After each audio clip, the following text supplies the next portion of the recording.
वैसे तो यो आस्था की बात करते हैं, हिंदू धर्म की बात करते हैं, राम की बात करते हैं, गीता की बात करते हैं, परंतु जो पवित्र सरोवर है, अगर आप उसको भी स्वच्छ नहीं रख पाते तो फिर इसमें क्या? तो बजट में क्या किसको मिला ये तो देखना चाहिए। बजट में कुरुक्षेत्र का तो नाम भी नहीं होता। आयुष यूनिवर्सिटी के लिए 100 करोड़ का बजट और पास हुआ। हम तो शुरू से एक बात कह रहे हैं कि कुरुक्षेत्र नगर परिषद वो भ्रष्टाचार का अड्डा है। हमारे विधायक ने खुद माना कि नगर परिषद के अंदर दलाली होती है, और मैं 4 दलालों के नाम बताऊंगा। मीडिया के सामने उन्होंने कहा कि मैं सोमवार को बताऊंगा। आज तीसरा सोमवार भी जा चुका है, अभी तक उन दलालों के नाम नहीं बताए।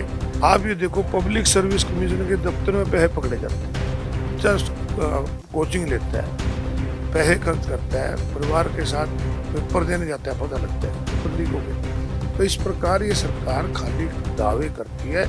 जितना भ्रष्टाचार आज है ना, इतना कभी भी भ्रष्टाचार नहीं हुआ। धान घोटाला हुआ, चावल घोटाला हुआ, रजिस्ट्री घोटाला हुआ, शराब घोटाला हुआ, और तो ये यूरिया घोटाला भी करते हैं। यूरिया जब किसान को जरूरत होती है, मार्केट से गायब हो जाता है। चेयर पे जो बैठे हैं उनको भी निष्पक्ष होना चाहिए। स्पीकर भी सरकार का पक्ष लेने, जवाब तो क्वेश्चन का जवाब तो मंत्री ने देना है। ई टेंडरिंग का बात है। मैं आपको बताऊं कि ई टेंडरिंग में उन्हीं को ठेके मिलते हैं जिनको सरकार से जुड़े लोग चाहते हैं। अगर कोई सरपंच गलत करता है तो उसके खिलाफ कार्रवाई करो, पहले भी होती है, परंतु पहले से ही सारी पंचायतों को आप शक्ति नजर से देखो। ये गलत है। पहले दिन से जिस महिला ने इनके ऊपर आरोप लगाए, बड़ी दुर्भाग्यपूर्ण बात है कि प्रदेश का मुख्यमंत्री विधानसभा में नहीं है। कांग्रेस के कद्दावर नेता और पूर्व में रहे मंत्री और पूर्व में विधानसभा के अध्यक्ष भी रहे सीनियर नेता हैं हरियाणा के काफी, अशोक अरोड़ा जी मेरे साथ हैं। अरोड़ा साहब, पहले तो बहुत बहुत स्वागत है। धन्यवाद सुरेंद्र जी। अरोड़ा साहब, अगर हम कुरुक्षेत्र की बात करें, थानेसर से आप 4 बार विधायक रहे, वरिष्ठ पदों पर रहे, मंत्री रहे, अध्यक्ष भी रहे, और कुरुक्षेत्र को धर्मनगरी भी कहा जाता है और लगातार सरकार की तरफ से वहाँ कार्यक्रम भी होते हैं। लेकिन आप जो कुरुक्षेत्र की बदहाली है वो लगातार मीडिया के माध्यम से और कहीं न कहीं अपने कार्य में उठाते रहते हैं। सरकार के आने के बाद सरकार जिस तरीके का दावा करती है, कितना विकास कुरुक्षेत्र में आप देख पा रहे हैं? देखिए, कुरुक्षेत्र जो है भगवान कृष्ण की कर्मभूमि है, गीता की जन्मभूमि है। वहाँ जितना भी काम किया जाए वो कम है। जहां तक इस सरकार की बात है, सरकार दावे बहुत करती है कि हमने हजारों करोड़ रुपए खर्च कर दिए, परंतु धरातल पे आप जाके देखेंगे कि कुरुक्षेत्र की जो मेन सड़क थी पिपली थर्ड गेट, ये भी 7 साल हो गए अब तक पूरी नहीं हुई। 7 से बल्कि 8 साल के लगभग। 2015 में इसका मुख्यमंत्री ने घोषणा की थी, आज तक भी वो कंप्लीट नहीं हुई। उस पर ना जाने कितने लोगों की जान गई। और बाकी जो कुरुक्षेत्र के चाहे सेक्टर्स की बात करें, चाहे हम कुरुक्षेत्र की दूसरी सड़कों की बात करें, कुरुक्षेत्र की बहुत बुरी हालत है। और कुरुक्षेत्र में जगह जगह गंदगी के ढेर पड़े हुए हैं। डंपिंग पॉइंट ना होने की वजह से वहां से कूड़ा उठता नहीं है। पूरी हालत कुरुक्षेत्र की है। तो सरकार को चाहिए कि कुरुक्षेत्र पे विशेष फोकस करे, क्योंकि यहाँ से देश विदेश से लोग आते हैं और वो क्या इंप्रेशन लेके जाते हैं। कुरुक्षेत्र का सबसे पवित्र सरोवर सनेत सरोवर है, जो सबसे महाभारत काल का सबसे पवित्र सरोवर माना गया है, जहाँ दूर दूर से लोग पिंडदान करने भी आते हैं, लोगों की श्रद्धा है, स्नान करते हैं। उसमें गंदा पानी मिला। और मैं तो बताऊं आपको, मैंने एक बार केडीबी दफ्तर के सामने धरना भी दिया था और मीडिया को भी दिखाया था कि ये सोच का सीधा पानी सीधा सनेत सरोवर में जा रहा था। और इन्होंने कहा था कि हम इस सारे पानी को बदलेंगे। बाकायदा वहाँ पे जो केडीबी का इनका छापड़ा है, इंचार्ज है वहाँ, वो खुद आके मीडिया पे बोल के गया सारे पानी को बदलेंगे, परंतु थोड़ा सा पानी कम करके फिर उसको डाल दिया गया। अब उस पवित्र सरोवर में जहाँ पानी सोच का मिलता हो, तो क्या आस्था, लोगों की आस्था पर कितनी भारी ठेस पहुंची है। वैसे तो यो आस्था की बात करते हैं, हिंदू धर्म की बात करते हैं, राम की बात करते हैं, गीता की बात करते हैं, परंतु जो पवित्र सरोवर है, अगर आप उसको भी स्वच्छ नहीं रख पाते तो फिर इसमें क्या? अरोड़ा साहब, जैसे लगातार हम मौजूदा विधायक की बात करें, सुभाष सुधा सत्ता पक्ष के विधायक है, पहले भी विधायक थे, अभी विधायक है। कहीं न कहीं बजट जो पेश किया, वो लगातार कहीं न कहीं सरकार की वाहवाही करते हैं, तारीफ करते हैं कि बहुत अच्छा बजट है, बहुत अच्छे काम हो रहे हैं। लेकिन आपका जो स्लोगन है, कहीं न कहीं लगातार आप कार्यक्रम में कहते हो कि 7 साल बेमिसाल शहर का कर दिया बुरा हाल। मतलब ये जो ज़मीन आसमान का फ़र्क हम देख सकते हैं। देखिए, ये तो एक ना ट्रेडिशन बन चुका है कि सत्ता पक्ष को बगैर पढ़े लिख, बगैर सुने भाषण को एक पक्ष ने कहना है कि ये बजट बहुत अच्छा है, परंतु बजट में क्या किसको मिला ये तो देखना चाहिए। बजट में कुरुक्षेत्र का तो नाम भी नहीं होता। अब मैं कल पढ़ रहा था उनका कि आयुष यूनिवर्सिटी के लिए 100 करोड़ का बजट और पास हुआ। आयुष यूनिवर्सिटी की 7 साल पहले इन्होंने फतेहपुर पंचायत से जगह ली थी, अब तक उसकी 4 द्वारी भी नहीं पूरी हुई। आप मौके पे जागना, आप भी कुरुक्षेत्र आओ कभी, मैं आपको दिखाऊंगा कि 4 द्वारी भी नहीं पूरी हुई।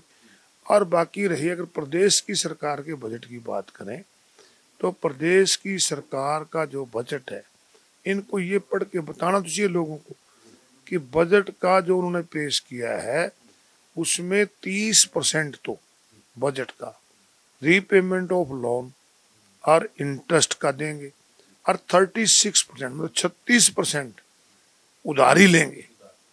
तो कर्ज के नीचे डुबो के लगातार बढ़ता जा रहा है। और कर्ज चुकाने के लिए मैं ये बता रहा हूँ 30% चुकाएंगे और 36% लेंगे, यानी कि 30% तो चुकाने के लिए, 6% बात के लिए। बात ये करते हैं कि हम कर्जा नहीं लेंगे तो विकास कहाँ होगा। कर्जा विकास के लिए नहीं लिया जा रहा, विकास के लिए कर्जा लिया जाए तो अच्छी बात है, कर्जा तो किस्त चुकाने के लिए लिया जा रहा है, तो विकास कहाँ से होगा।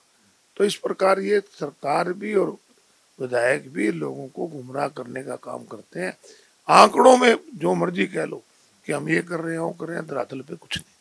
वहीं आप लगातार नगर परिषद से जुड़ी हुई चीज़ें उठाते रहते हैं, 16-17 साल से कहीं की वो उनके पास है, जो मौजूदा विधायक है उन्हीं के परिवार में। लेकिन शहर की जब बदहाली, जैसे आपने बताया कि सबसे हमारा हरियाणा की बात करें, पूरे देश की बात करें, तो पवित्र कहीं न कहीं नगरी कहें या धर्म नगरी के, वहाँ माना जाता है। लेकिन ये छोटी-छोटी समस्या जो आपने बताई, धर्म नगरी कहीं न कहीं कूड़ा नगरी के रूप में देख रहे हैं, बाहर से लोग आते हैं। तो क्या वजह है, जो पैसा विकास का आता है, जो लगातार दिखाया भी जाता है कि करोड़ों रुपया कुरुक्षेत्र के लिए दिया गया है, फिर जाता कहाँ है वो?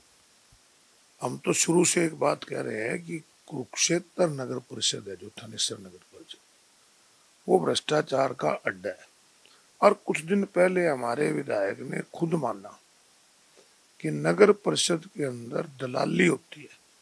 और मैं 4 दलालों के नाम बताऊंगा, मीडिया के सामने उन्होंने कहा कि मैं सोमवार को बताऊंगा। आज तीसरा सोमवार भी जा चुका है, अभी तक उन दलालों के नाम नहीं बताए। हम तो उनसे कहते हैं कि दलालों के साथ साथ जिनकी दलाली करते हैं वो लोग, उनके भी नाम बताने चाहिए। ये पैसा लोगों का है, ये जो सरकार होती है कस्टोडियन होती है, पैसा तो लोग का है। अब प्रदेश का मुख्यमंत्री वाहवाही लूटते हैं कि पहले 60,000 करोड़ का बजट होता था, हमने बजट 1,80,000 करोड़ से ऊपर पहुंचा दिया। तो ये कहाँ से आया पैसा? मुख्यमंत्री की जेब से थोड़ी गया, लोगों की जेब से जाता है। अगर बजट बढ़ता है उसका मतलब सीधा है कि आपकी टैक्स कलेक्शन बढ़ी, आप महंगाई बढ़ेगी तो टैक्स बढ़ेगा।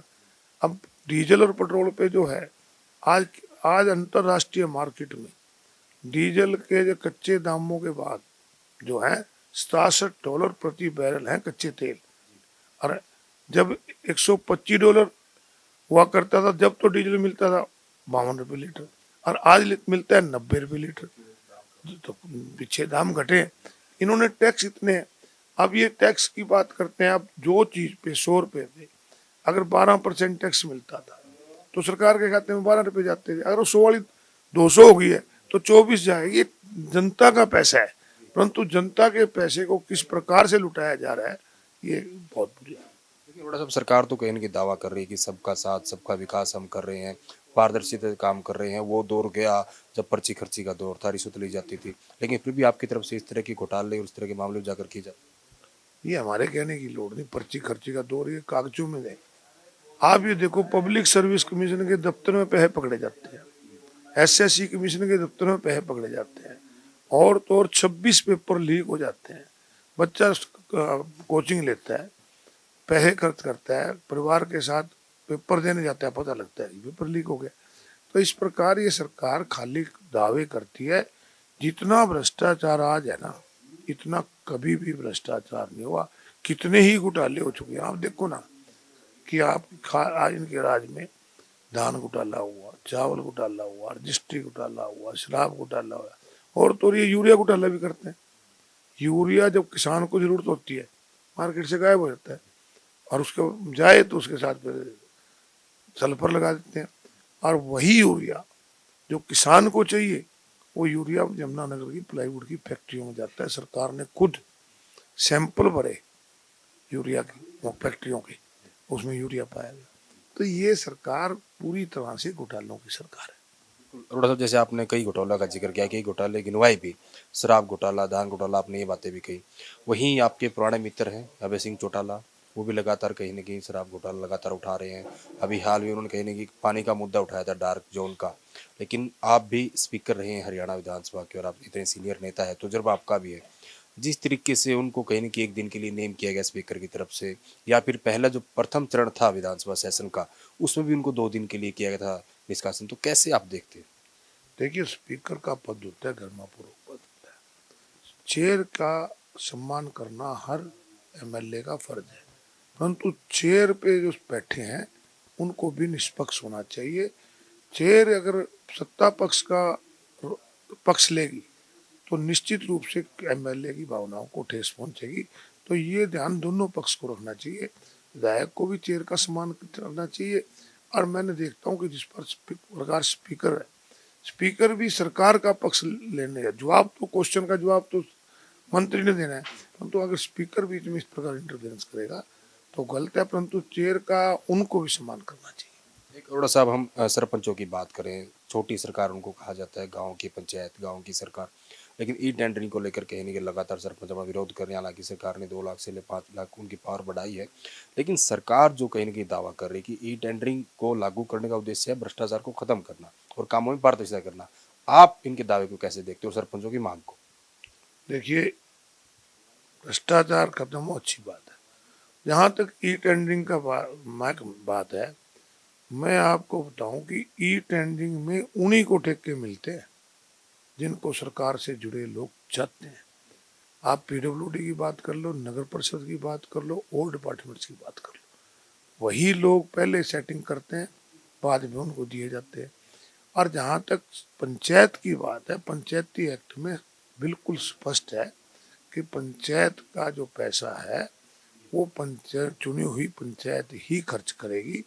रही बात उस पर चेक लगाने की, उस पारदर्शिता बनाने की, तो पहले भी देखिए वीडियो है, वहाँ पंचायत सेक्रेटरी होता है, वीडियो होता है, पंचायत अफसर होता है, और सरपंच जब भी कोई काम करता है उसका एस्टीमेट जेई बनाता है, जेई के बाद एसडीओ बनाता है, एसडीओ उसको पास करता है। परंतु जब एस्टीमेट इन्होंने बनाना है, चेक उन्होंने रखना है, तो आप उनकी कार्यप्रणाली पे कैसे शक कर सकते हैं? अगर कोई सरपंच गलत करता है तो उसके खिलाफ कार्रवाई करो, पहले भी होती है, परंतु पहले से ही सारी पंचायतों को आप शक की नज़र से देखो, ये गलत है। वही मैं कांग्रेस आपकी पार्टी की बात करूँ, उससे पहले एक सवाल और रहता हूँ। सरकार में मंत्री है संदीप सिंह, क्योंकि आपके जिले से ही वो संबंधित है, वहाँ से पेवा से विधायक है। जिस प्रकार का मामला चल रहा है और लगातार कहने की जांच भी कहने की कही जा रही है, लेकिन आपकी तरफ से यानी कि विपक्ष की तरफ से मांग की गई उनको बर्खास्त किया जाए या तब तक जांच चल रही उनको इस पद से हटाया जाए, बावजूद उसके वो विधानसभा में, हालांकि कांग्रेस की तरफ से उनका कहने की विरोध भी किया गया। मुख्यमंत्री जहाँ कह रही हैं हम इनको नहीं हटाएंगे, नहीं हटाएंगे, नहीं हटाएंगे, डंके की चोट पर उन्होंने बात की। कैसे आप देखते हैं पूरे के पूरे माहौल? बड़ी दुर्भाग्यपूर्ण बात है कि प्रदेश का मुख्यमंत्री विधानसभा के अंदर कहता है हम नहीं हटाएंगे। पहले दिन से जिस महिला ने इनके ऊपर आरोप लगाए, पहले दिन से सरकार अपने मंत्री को बचाना चाहती है। आप भी बहुत पुराने जर्नलिस्ट हैं और प्रदेश की जनता भी आपके माध्यम से ये देखना चाहती है। मैं ये कहता हूँ कि कभी आपने सुना है कि एक ही केस की दो दो जांच हो?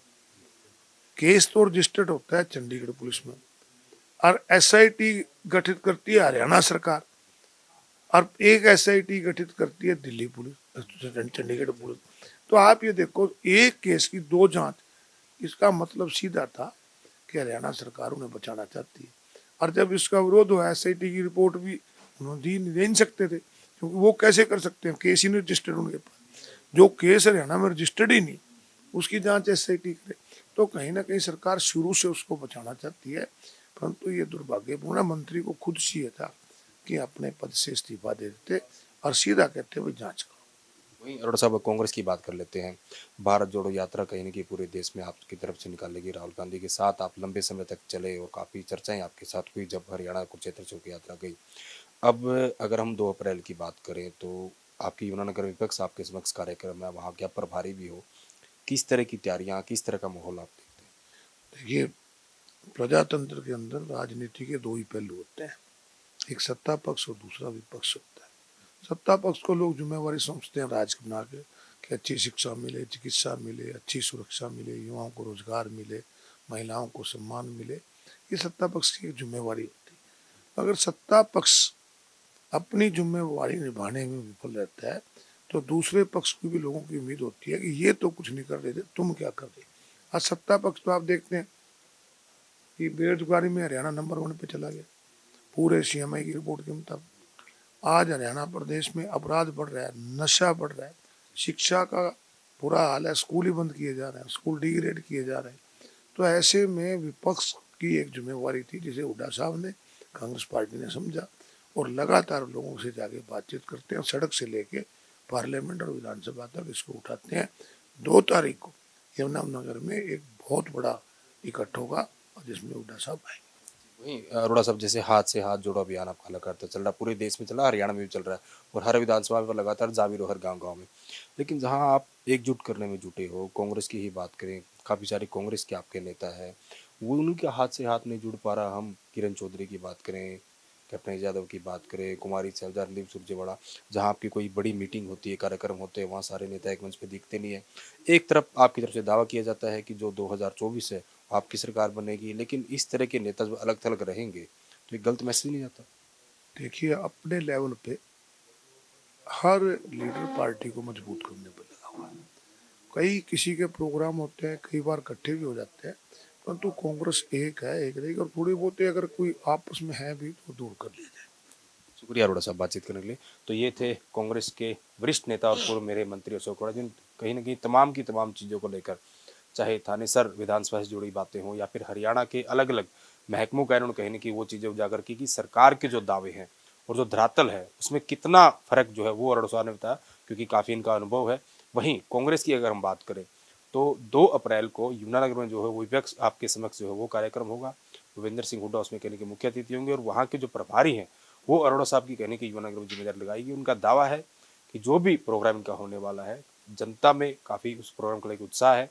अब आने वाला समय बताएगा कि आगामी जो चुनाव होंगे आखिर हरियाणा की जनता किसको अपना जो है वो विधायक चुनकर और किसको जो है अपना सिर माथे बिठाकर कहीं न कहीं अगली सरकार देने का काम करेगी। वीडियो जर्नलिस्ट विकास कुमार के साथ सुरेंद्र नैन, बिंदास हरियाणा।